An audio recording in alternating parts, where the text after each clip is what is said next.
Coucou tout le monde! On se retrouve pour une nouvelle vidéo podcast. Je suis toujours Pauline de la page Facebook By Popo et de l'Instagram By Popo. Je suis désolée, il n'y a pas eu de vidéo mercredi, mais je vous avais fait un petit post pour vous expliquer que mon petit loulou était malade et franchement c'était vraiment impossible de tourner. Il a été malade pendant 4 jours, jour et nuit, donc j'ai rien pu faire. Je suis désolée, mais je suis hyper contente de vous retrouver aujourd'hui. Du coup, j'ai quand même des cousettes à vous montrer que j'avais fait un peu avant parce que j'ai pas trop pu coudre quand il était malade, surtout que je travaillais, donc on se relayait avec son papa, enfin tout un programme. Bref, alors on va commencer par cette robe. Alors je pense qu'on peut l'appeler la robe septembre, c'est comme ça qu'elle s'appelle sur le site de Moonashu. Et du coup, il s'agit d'une box. Donc j'ai fait une petite revue sur la chaîne quand j'ai ouvert cette box, donc c'est vrai que ça faisait assez longtemps que je l'avais achetée, mais franchement le principe reste exactement le même. Si vous aimez les box couture de chez Moonashu, vous recevez un projet femme chaque mois avec un tissu et un patron surprise. Bon, moi j'avais craqué sur cette robe déjà depuis un petit moment, donc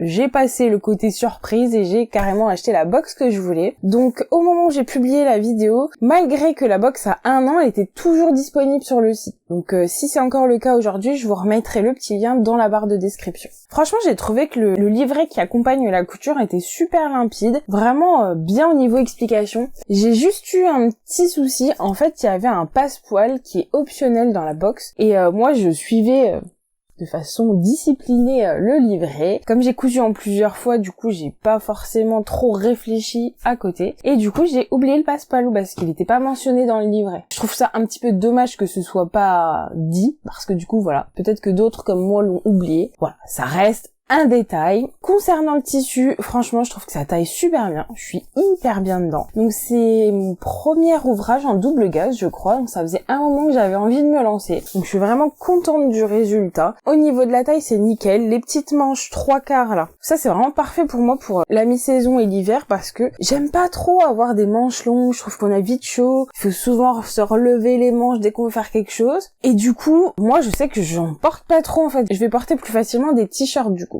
en hiver. Donc là franchement je me rends compte que ce concept là je le sous-estimais et vraiment la manche 3/4 je trouve ça hyper intéressant. Donc après des petits collants en fonction de la température, ça marche très bien. Je vous montre les photos portées tout de suite. Concernant le tissu, alors c'est la première fois que je couds de la double gaze, donc je pense que c'est propre à la matière. Malgré que ce soit foncé, en fait c'est quand même assez transparent. Alors il faut être dans la lumière, concrètement ça se voit pas comme ça au premier abord. Ça peut être un peu malaisant suivant les situations. Bon, ça reste du domaine de l'acceptable, ça m'a pas choqué, mais voilà. Je pense que c'est la matière qui veut ça. Dites-moi en commentaire si vous avez déjà cousu et porté de la double gaze en habit. Je serais vraiment curieuse de savoir ce qu'il en est pour vous. Donc moi c'est au niveau de la jupe, Au niveau du haut, il y a aucun souci de transparence. C'est plus au niveau de la jupe, quand je suis dans la lumière, quoi. Donc faut quand même savoir que les box vont du 34 jusqu'au 58, donc c'est franchement pas mal au niveau des tailles. Donc vous avez le choix entre 2 gammes de taille et ça je trouve ça vraiment très très bien. Donc plutôt satisfaite de cette box en conclusion. Ensuite j'ai cousu un des tissus que j'avais commandé chez So Tissu. J'avais fait pareil une petite revue sur la chaîne. Donc c'est une mousseline de soie que j'ai transformée dans un petit top jaune. Alors j'avais vraiment craqué sur ce patron depuis longtemps parce que c'est difficile de vous le montrer, mais là vous avez un volant et un autre sur le devant. Donc je trouve ça super intéressant.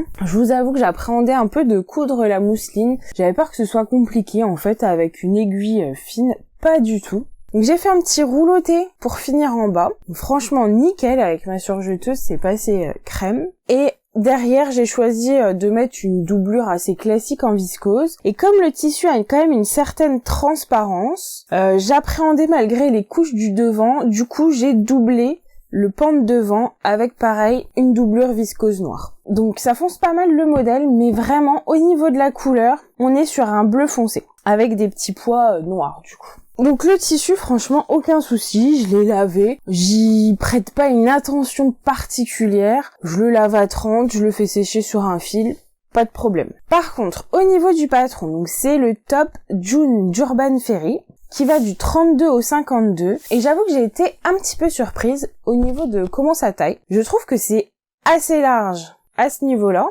un peu trop d'ailleurs, j'ai un peu les bretelles qui tombent et qui recouvrent pas bien forcément mes sous-vêtements. Et au niveau en dessous du ventre, je trouve que c'est un peu court. Alors comme j'avais fait un essayage avant de terminer le vêtement, j'ai choisi de ne faire qu'un seul repli pour mon ourlet. Donc comme j'ai surjeté, du coup, ça reste acceptable et propre. C'est pas du tout conventionnel, je vous l'accorde, mais ça me permettait de regagner un petit centimètre sur la hauteur. Du coup, voilà, je l'ai pas encore énormément porté. Je vais voir, je vous avoue que bon, je l'aime bien, mais ce souci de taille me dérange un petit peu. Concernant le patron, j'ai pas du tout suivi les explications. J'ai cousu mon empiècement devant avec la technique du burritos parce que je me sentais plus à l'aise comme ça me parlait plus au niveau des finitions. Donc voilà, ça c'est un petit peu le souci, j'ai envie de dire, quand on coud beaucoup, on commence à avoir des techniques en tête et du coup je suis désolée mais je m'en affranchis pour être plus à l'aise, ce qui me permet pas de faire un retour très objectif sur la qualité du livret. Voilà, je vais être 100% honnête avec vous. Ensuite, j'ai réitéré, j'ai fait des nouvelles petites culottes pour ma choupette, donc je m'attendais absolument pas à ce qu'elle les aime autant. Je vous avoue que j'avais fait ça un petit peu comme ça pour utiliser des chutes, et en fait elle se sent super bien dedans. Donc j'étais contente de m'y remettre, ce qui me permettait d'écluser des jerseys que j'adore, donc top. Alors vous reconnaîtrez sûrement, si vous êtes abonné à la chaîne, ce jersey que je surkiffe, on va pas dire les choses différemment, je l'idolâtre. Toute cette série de chez Hamburger Liebé, donc là je l'ai trouvé chez Makerist, celui-ci, et il est antimicrobien, donc ça permet en fait de minimiser les odeurs, et je me suis dit que du coup pour une petite culotte ça pouvait être franchement intéressant. Bon, c'est une culotte de petite fille, donc voilà, je pense pas qu'il y ait trop d'odeurs non plus, mais bon, me dit que le concept est chouette. D'ailleurs, à ce sujet, en parlant de chez Makerist, je suis hyper contente de pouvoir vous dire qu'ils m'ont proposé un code promo juste pour vous, donc qui est de 10% sur toute la plateforme, hors Cricut, donc c'est-à-dire que vous pouvez avoir 10% sur les patrons, sur les tissus, et ça pour une durée indéterminée, avec le code BYPOPO10. Donc je vous la fais juste ici, j'étais vraiment hyper contente de pouvoir vous proposer ça, donc voilà. Moi j'aime beaucoup cette plateforme, on y trouve vraiment plein de choses, en fait, tout quand vous avez un projet. Donc je trouve ça super intéressant. Et du coup, j'avais eu ce tissu-là. Donc pareil, s'il est encore disponible, je vous le mettrai dans la barre de description. Moi, j'en ai fait un t-shirt et franchement, il bouge pas, je le porte souvent. Au niveau des couleurs, c'est génial, quoi. Parce que parfois, on a le problème avec certains jerseys qui passent un peu au niveau des lavages, mais là, franchement, pas du tout. J'en suis vraiment hyper ravie. J'ai craqué sur le petit froufrou. Donc ça, c'est un élastique que j'avais eu chez Mercerie Extra. Donc pareil, je vous ai fait une petite revue sur la chaîne. Je trouve que ça rajoute une petite plus-value assez intéressante à ma petite culotte. Du coup, j'étais partie. Allez, on dit, enchaînons. J'en ai fait une deuxième.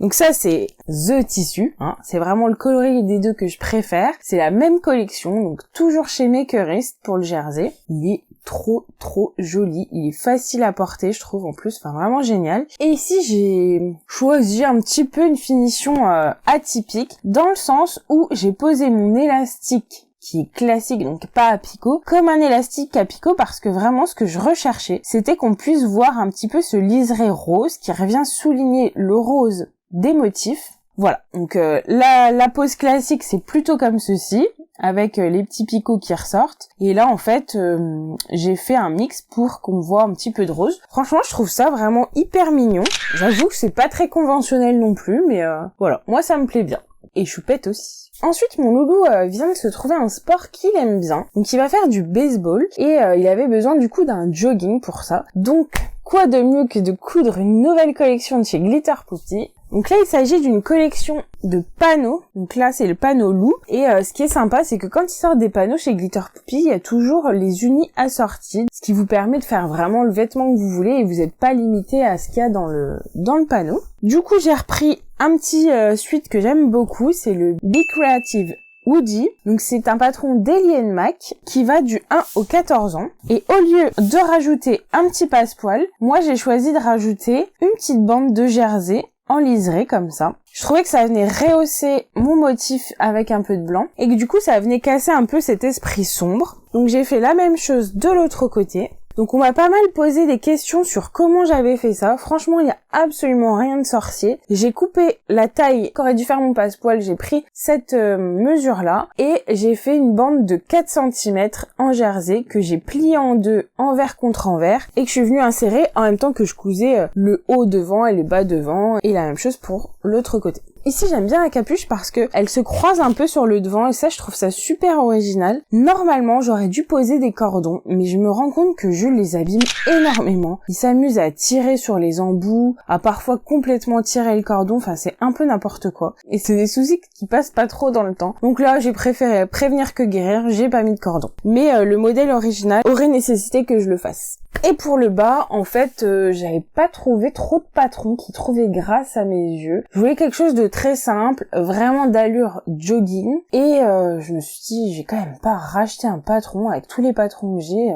Je vais bien trouver quelque chose. Et effectivement, en fait, j'avais oublié le petit modèle June de chez Super Bison, qui va du 18 mois aux 12 ans. Alors par contre, je l'ai adapté. Normalement, June nécessite un empiècement au niveau du devant, donc à peu près de là à là. Et moi, ça me plaisait pas dans le sens où c'était pas ce que je cherchais pour ce modèle-là. Je trouve ça super intéressant, mais moi, je voulais quelque chose de beaucoup plus simple. Le patron était trop élaboré pour ce que je voulais. Du coup, c'est pas très compliqué. J'ai chevauché la pièce devant haut et la pièce devant bas pour que les marges de couture se refondent et j'en ai fait une pièce unique. Du coup, j'ai fait exactement la même chose pour l'autre côté de la jambe et du coup, pas besoin de racheter de patron, j'avais exactement ce que je voulais. En plus, les petites poches comme ça, je les trouve super mimi, pratique tout ce qu'il faut, élastiquées à la taille.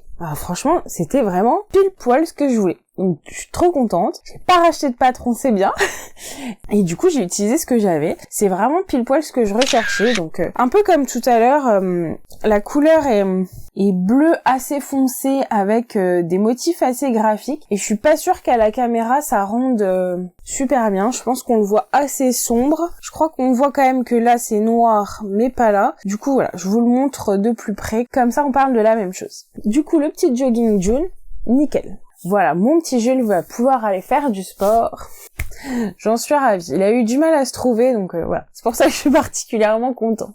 Ensuite, j'ai une petite nouvelle à vous annoncer. Donc ça faisait déjà un moment que j'en parlais avec certaines. Je vais faire mon premier live. Alors pour le coup, je suis désolée, ça a pas concerné la couture, mais je vous avais sondé sur les réseaux sociaux si vous étiez intéressé par un petit tuto pour apprendre le tissage break stitch. Alors, excusez-moi, c'est peut-être pas tout à fait comme ça qu'on le dit. De perles Miyuki. Donc les perles Miyuki, ce sont des toutes petites perles, mais elles sont régulières et du coup ça permet de faire des formes. Donc moi, c'est mon loisir de vacances quand je suis privée de mes machines à coudre. Voilà ce que j'aime faire et du coup je démarre une petite collection de princesses pour faire un cadre à choupette. Donc on peut l'utiliser de plein de façons différentes. On peut s'en faire une petite broche sur les vêtements, on peut en faire des bracelets, des colliers, des pendentifs, des porte-clés, enfin on peut le réutiliser de plein de façons différentes. Et du coup, comme Halloween approche, on s'est dit qu'avec iMake, ce serait sympa de vous proposer une petite citrouille à tisser. Donc voilà à quoi elle ressemble une fois terminée. Et on va pouvoir tisser ça ensemble sur le compte Instagram d'iMake le 30 octobre à 16h. Donc je serai en live, ce sera mon tout premier live. Donc j'espère que vous serez là, que vous serez aussi indulgents parce que voilà, c'est pas du tout le même format que les vidéos comme ça, c'est tout à fait différent. Donc je serais ravie de vous montrer les petites techniques pour réussir à ça. Et puis après, si vous avez des incompréhensions, n'hésitez pas déjà à me questionner pendant le live ou si vous le visionnez en replay sur leur compte Instagram, de m'envoyer un petit message, il n'y a pas de souci. Voilà, on se quitte sur cette nouvelle. N'hésitez pas à mettre un petit pouce si vous avez aimé cette vidéo, ça fait super plaisir. Et surtout à vous abonner pour être notifié de toutes les nouvelles vidéos. Restez connectés, je vous prépare plein de surprises pour cette fin d'année.